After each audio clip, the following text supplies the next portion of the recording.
Welcome to One Church Ripon Campus. For more information, including upcoming events, how to get plugged in, and details on how to give, visit our website at www.visitonechurch.com/Ripon. You can also find us on social media.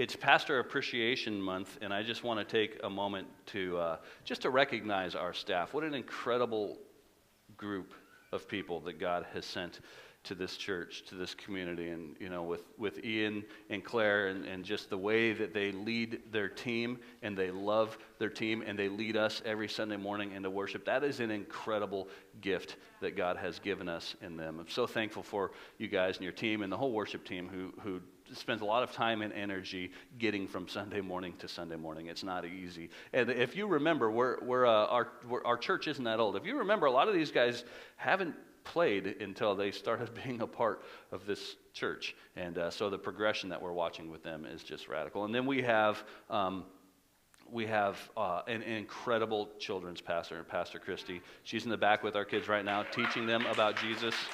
And the way that she loves kids is, man, it's second to none, the way that she loves kids. And what a gift she is to us and to this church and to all the kids of this community. We had a great representation of our church this Friday on Main Street for Main Street Trick or Treat Day, or whatever we call that thing. And her team and her, they just love kids well, and then we have some of the most incredible youth pastors on the planet with Pastor Sam and Ashley. And I know how hard you guys work, and I know that God sees that, and I know that you guys are such a blessing to the youth of this community and to the parents of the youth of this community. And so thank you for your guys' service and all your guys' hard work. And then Sam. Everybody in this room knows Samantha Vigil. She's the world's greatest connector. I'm surprised that she didn't invent Facebook, because she's just so awesome at connecting with people. And she has such a heart for people and such a heart for God's church. And when you get phone calls or texts or encouragement and all that stuff from her, she's not going through a checklist. It's because she really loves you. She really cares about the people of God's church, and she really loves God with all of her heart. And so we just have an incredible team. The Lord has blessed this church with an incredible, hardworking team. And so thank you to all of our staff, all of our pastors. You guys are awesome. I love you guys. And I wouldn't choose to do this with anybody else except for most of you. So, that'll go there for now. We are continuing our series this week on busyness. We've been talking for the last couple weeks about busyness and how it just kind of crowds and takes over our life. And so we titled it "Addicted to Busy," and so we're going to continue that on today. And I want everybody just to turn to Exodus chapter 20, verse 8, not 28. Exodus chapter 20, verse 8 in your Bibles, and we're going to read that in a minute. But we are a camping family. We love to camp. It's something that we enjoy doing. I know that a lot of people, they would rather hotel it than camp, and I get that. That's totally cool. But just like what we do as a family, what we've grown up doing, some of our greatest family memories are of camping, and we're creating some of my favorite family memories now as campers. But here's the thing about camping is it takes a whole lot of effort to get to camping. It takes a lot of work. If you're married in here and you've ever tried to set up a tent with your spouse, if you've ever tried that, if you've never tried that, here's what you have to do. Go to Bass Pro, buy a tent, and try to set it up in your living room as a team exercise. You can return it if you don't ever plan on actually using it. You can return it after you attempt to stuff it back in to these little packets. You'll know what that means if you've never done it. If you're a married couple and you've never actually tried to set up a tent with your spouse, that's a good team exercise. You got to set some ground rules before you actually start. At least I would encourage that.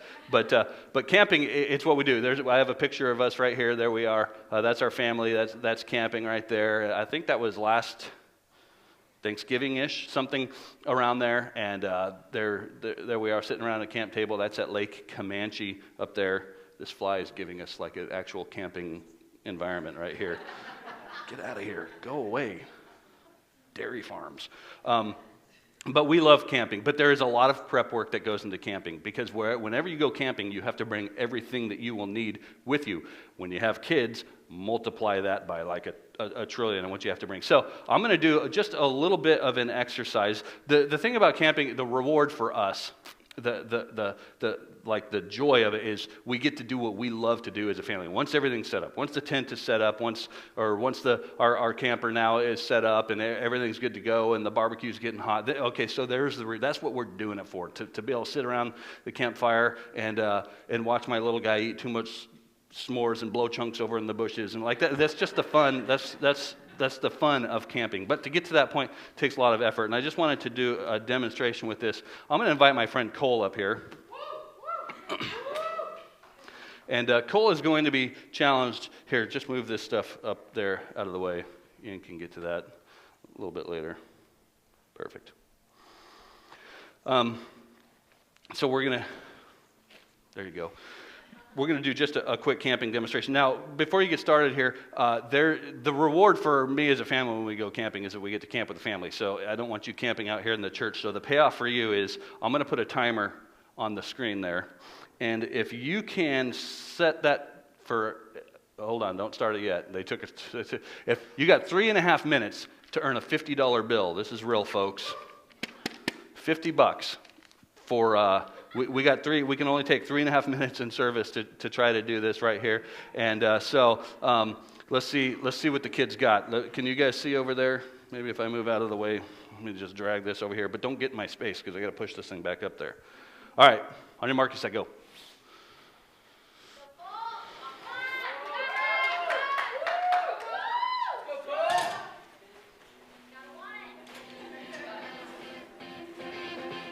Yeah, you definitely got to want it a little bit more.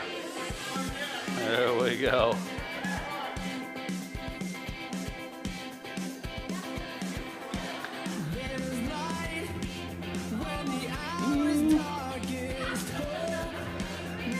That tent is definitely upside down. I'm just giving you a tip. I really want you to go home with this.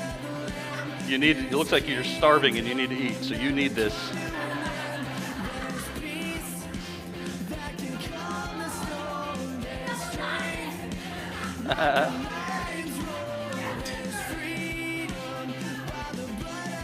Now be gentle because I do have to return this to Bass Pro.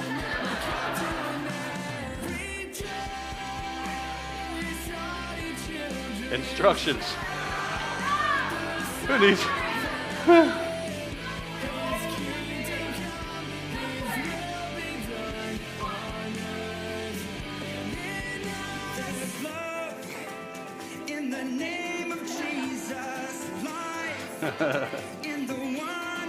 Now imagine this with your spouse involved. Well, there's a joke, I think it's one of the comedians says having kids is like if you were drowning and then somebody hands you a baby. It's like setting up a tent with your spouse, you're drowning and then somebody hands you.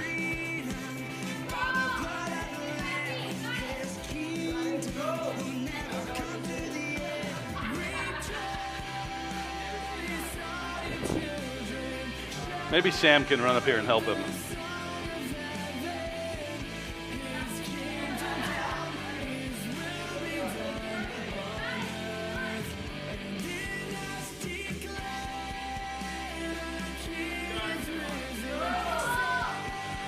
You got a minute and a half to go, and I'm really hoping it doesn't take that long.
Get in there.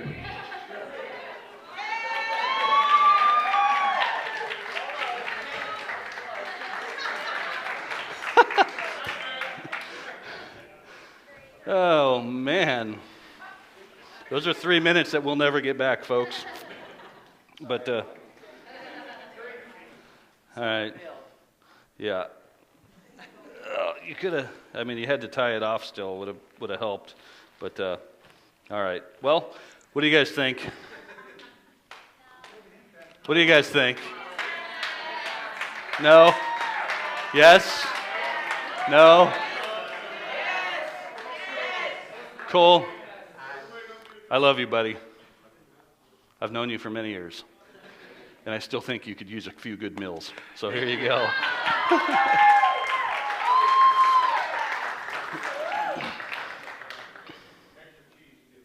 All righty. So there's camping right there. Exodus 20, verse 8. Remember the Sabbath day and keep it holy. 6 days you shall labor and do all your work. But the seventh day is a Sabbath to the Lord your God.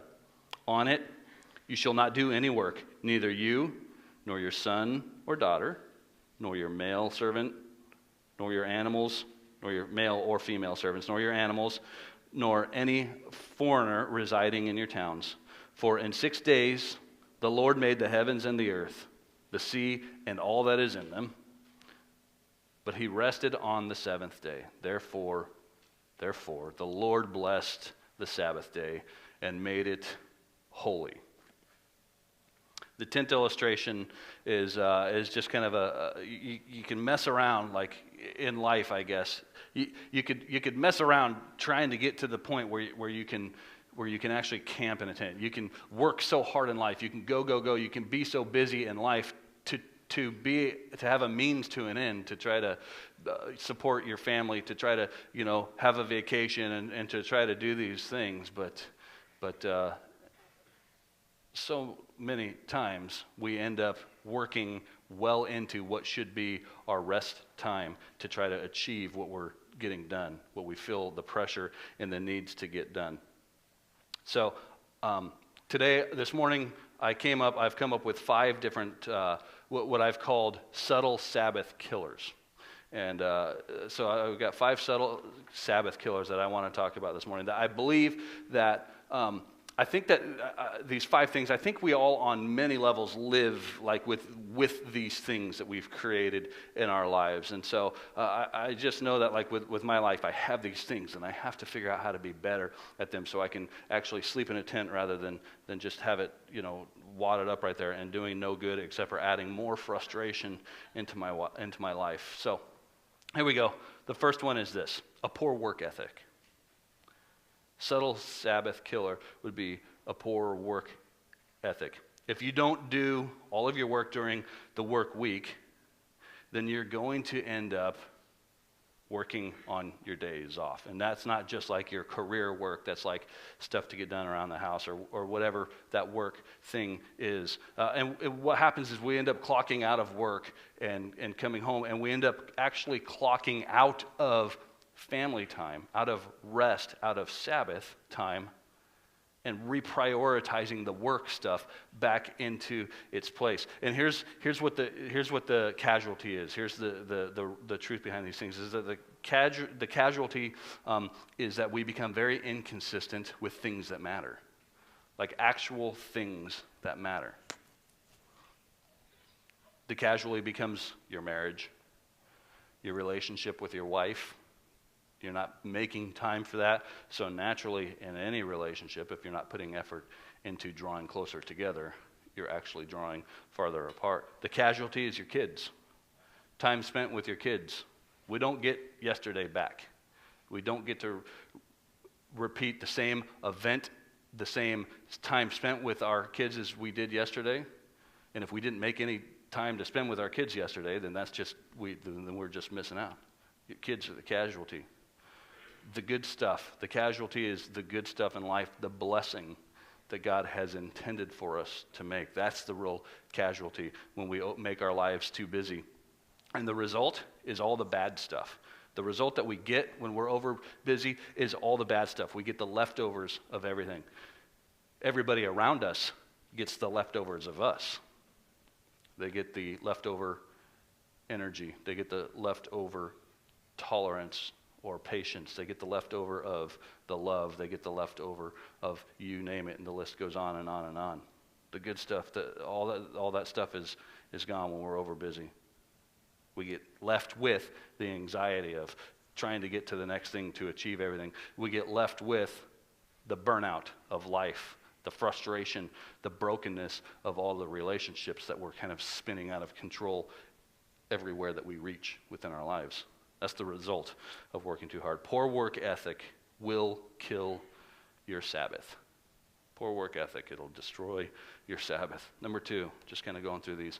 The second one is legalistic rules for the Sabbath. What happens is something that is intended to be fun and life-giving can end up being like stressful. That all of a sudden can become the stress. In Mark 2:27 it says, "And he said to them, the Sabbath was made for man, not man for the Sabbath." It's a blessing from God. It was made to actually to bless us. The point is that it's a gift. The Sabbath is a gift that God gives to every single one of us, created that way, purposeful, and being a gift for us. The point is that the Sabbath is here for you to serve you. It's to serve you. It's to restore you. It's to refresh you. And the real danger I see here, the real danger I see with myself and with us as a community, as a society, as a culture, the real danger I see here is that we begin to justify our busyness. Soccer practices. We begin to say, okay, well, that's not work. That's kind of extracurricular, so I guess I'll push that over into the Sabbath category, or multiple soccer practices, or working around the house, DIY projects. I got to get to this. I got to fix this faucet. I got to do this. I got to do that. Or hobbies, fun stuff, camping, hunting, fishing, cars. I don't really know what women do for hobbies, so I don't have any examples. But whatever you do is an example. Whatever comes to your brain, Jesus is sending that to you. Those sort of things.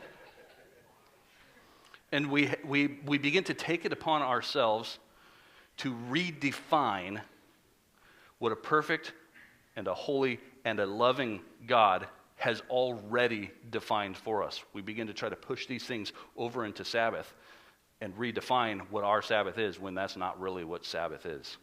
Legalistic rules.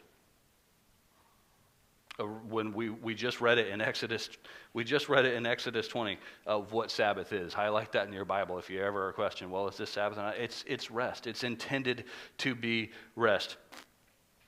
And when we impose too many rules on what we're trying to achieve in the Sabbath, it no longer becomes a blessing. It turns back into a burden. And then all of a sudden, we're back to square one with this mess of life and no rest whatsoever and just busyness moving on to the next thing. Legalistic rules will kill your Sabbath. Moving along. Number 3. The third Sabbath killer is this: not being ready for your Sabbath. This one I think is probably one of the tougher ones for me if I'm honest right now. Not being ready for the Sabbath, it takes time and it takes energy. We have to be purposeful. We have to take the time and we have to take the energy to prepare our mind, to prepare our schedule, the things that we can adjust and move around. We have to prepare those things for our Sabbath. And then we have to be flexible when our Sabbath day actually arrives on what that is going to look like for us. Remember that the Sabbath is just as important. And this, I want us to hear this morning. The Sabbath is just as important as any job you have, or task, or to-do list, or deadline, or ... whatever it is. The Sabbath is just as important. And remember also The Sabbath is just as important as any other commandment that God has given us. This is a serious commandment from God. It feels leisurely and expendable, but this is just as important as have no other gods before your God. This is just as, in the beginning when God created the heavens and the earth and he took 6 days to do it, his first display to us of rest is when he established the Sabbath, and on the seventh day he rested, and then he blessed it and he made it holy, and that's all for us. The Sabbath is as important. It is absolutely as important as any of the other commandments that God gives us. For some reason, in our culture, we tend to dismiss that one a little bit more. We tend to be okay with like fudging the lines a little bit on that one. For 6 days the Lord made the heavens and the earth, the sea, and all that is in them. He was very busy, but then he rested on the seventh day. That's God's example for us. Poor planning will kill your Sabbath. The fourth thing is this: the digital Pharaoh. Pharaoh as in like the taskmaster, the digital king of our lives. Always ever present in our lives, always dominating our entire life, every moment of it. This is in the form of your phone, your tablet, or your computer, or video games. I think video games are like a black hole of time where, and then Netflix and binge watching Netflix. How many of you video gamers or Netflix binge watchers have been like, oh, it's 4 a.m. I got to wake up in 2 hours. Let's go to bed. The digital Pharaoh, we've given it mind control over us. We've given it our time and our energy, haven't we? Important stuff, right? Like Facebook. Well, it's the way I stay in contact with my friends. It's like a social thing. This is what the Lord would want. Okay? Telling yourself things that aren't true will not serve you very well. Those things have a time and a place. Those things for sure, they can have a time and a place, and they can even be part of your Sabbath. But they will kill your Sabbath like nothing else if you allow them to, if you give them that much space. Don't forget this about the Sabbath. Much like fasting, fasting without prayer is it's a great weight loss program, but it's not biblical fasting, right? Biblical fasting is you're not eating because you're spending that time and then some in prayer, seeking God, letting your heart be before the Lord, coming before the Lord with whatever it is that you're fasting about. The Sabbath, if you don't take the time during your Sabbath day to strengthen your relationship with the Lord, to grow closer to God, to spend time in worship, to spend time listening, okay, Lord, what's next? What do you have for me? I love my job. I love my family. I love my life right now. But what more do you have? Like, where are you taking me? What's next for me? I want to be obedient to the calling on your life. Spending a day in Sabbath, you will not, if you don't spend time strengthening your relationship with the Lord, you're not going to receive the full blessing that God intends and has created the Sabbath for you. It's like fasting without praying. Digital distractions will kill your Sabbath. So make sure that you have checks and balances in that area, and understand what I'm not talking about here is like if you're like a lot of times when we're going on a road trip or driving somewhere, Kim's on her phone and doing some stuff like that. Okay, great. That's not like the Sabbath moment right there. What I'm talking about is when you make space in your life for rest, for Sabbath. Make sure that if you got to put the device down, then the blessing is in putting the device down. The blessing that God has for you will come when you clear out the distraction, when you clear out the white noise, when you clear out the space and say, okay, Lord, here I am. I love you. I'm sorry. What do you have for me? How can I serve my family better? All those sort of things. And then all of a sudden you begin to hear when you're not plugged into Netflix or any of those other things or just surfing eBay or whatever it is that you find yourself doing on the computer. Those digital pharaohs can absolutely destroy your Sabbath, your rest. And the fifth one is this, the last one, is stimulants instead of Sabbath. When you don't have the energy to do what you have to do for the day, and so we begin to compensate in other areas. And so like coffee or Red Bull or all, those sort of energy drinks. And don't get me wrong, I'm like already 4 cups of coffee in this morning, and that's kind of like me getting up and going. Here's the problem with that. And even worse is when the coffee's not enough, when the Red Bull's not enough, is we begin to use other substances like alcohol, other stimulants that are just absolutely destructive, that we turn into coping mechanisms to get through the crazy busyness that we've created ourselves and imposed upon our own lives.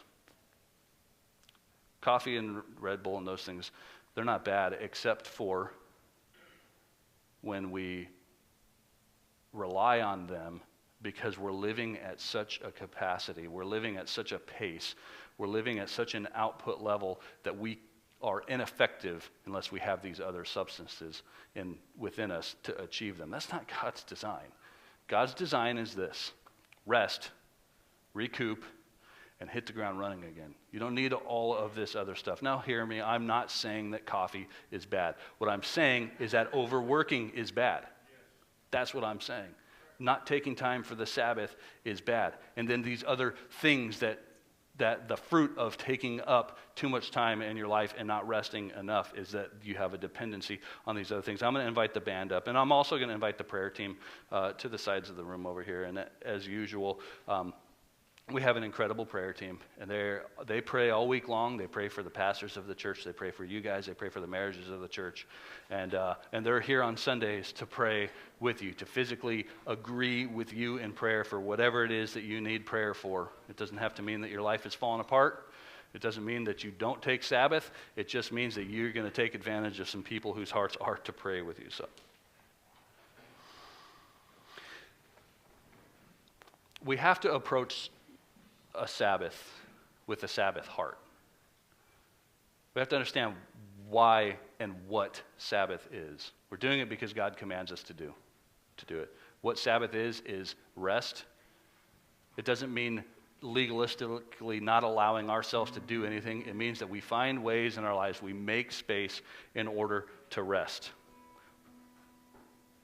And we have to start to live our lives. We have to start to make adjustments in our lives now. Remember the Sabbath and keep it holy.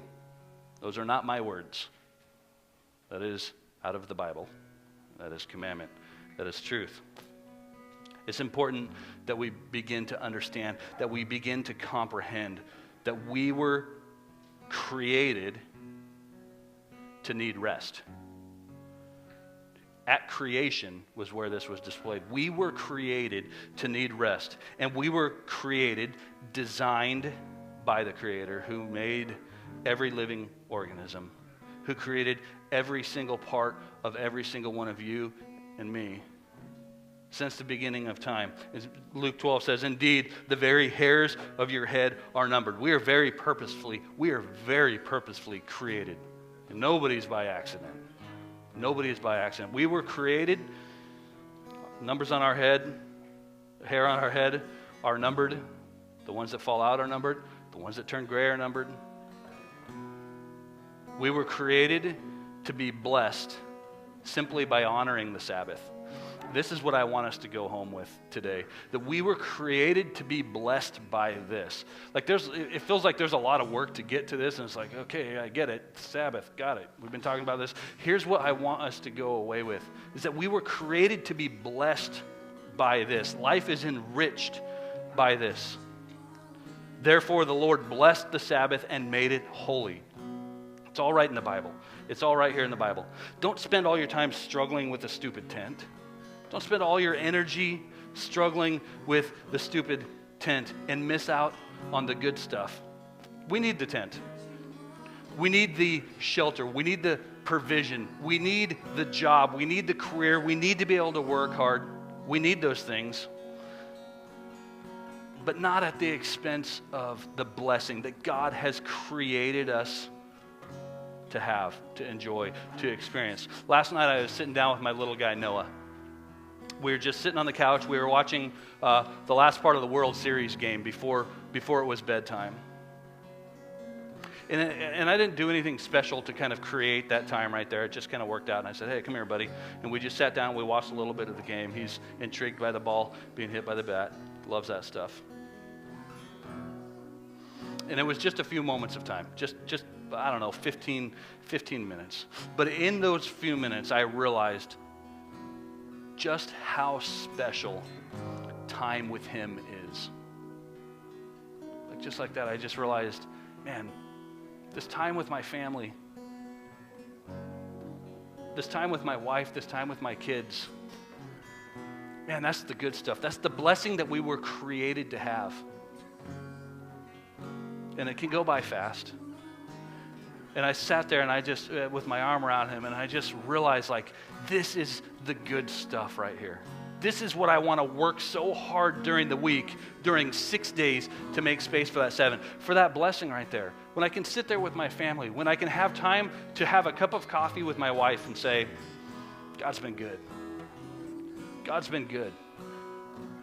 And talk about our marriage and where we're headed. Man, God's been good. To share the wins of, man, we got 2 great kids.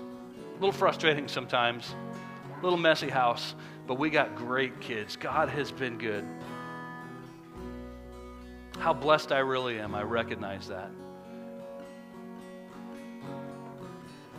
How important it is for me. I recognize how important it is for me to make the space necessary to allow the blessing of the Sabbath in my life. It's not going to happen accidentally. You have to be very intentional about allowing this blessing in your life. And I don't want to miss out. I don't know about you, but I don't want to miss out on a single moment of my life where of just the realization of how awesome God is. I don't want to miss out on a single moment when I realize how incredibly blessed I am with my marriage, with my wife, who chooses to live with me for life. Like, that's a blessing to me. I don't know so much for her, but it's a blessing for me. That's an incredible thing. To have 2 amazing kids, that's a blessing. I don't want to miss one single moment, and I don't believe anybody in this room would want to miss out on something as incredible as God's blessing on our life.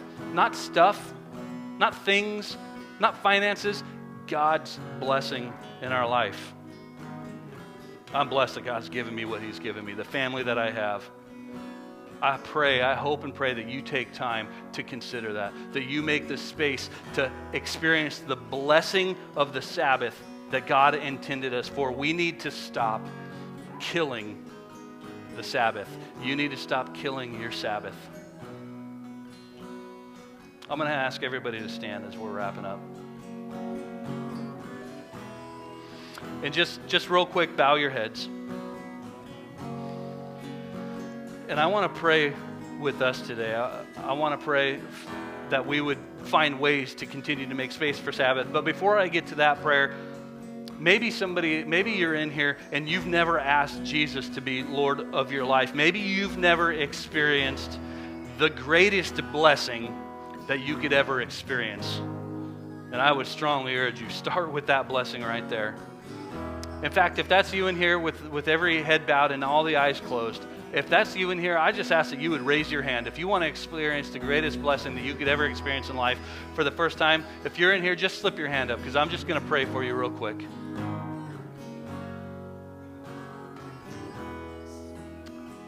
I see your hands. I see your hands. Lord, in this moment, for those that have lifted their hands, I pray, God, that you would open their hearts in such a way. I pray that as they're introduced to you, or maybe even a recommitment, maybe they're reintroduced to you, Lord, that you would shower them with grace. You would shower them with love. It's not about where they've been, God, but it's about the return to you. It's about their hearts being knitted together with yours, Lord. Nothing can separate us from your love. And so I pray right now that they sense the blessing of the freedom in their life, the blessing of you being Lord of their life, the blessing of surrendering their lives to you and living life in such a way that the Creator has designed us to live. Lord, I pray that you would reveal yourself to them in such an incredible way in this very moment. In Jesus' name, amen. And for the rest of us in here, for the rest of us in here, for those of us that just need to stop killing our Sabbath, I'm just going to ask, we're going to go into a time of worship. Just during this time of worship, just say, Lord, I surrender my schedule to you. I surrender my busyness to you. I surrender all these things to you, Lord, and I want to be able to have a true, holy day, a Sabbath day, where you pour your blessing out onto my life, and I experience life the way that you have created it to be. If that's you in here, I hope that you worship your heart out right now. I hope that you surrender it all to God in this very moment. Let's worship together. For more information, including upcoming events, how to get plugged in, and details on how to give, visit our website at www.visitonechurch.com/Ripon. You can also find us on social media.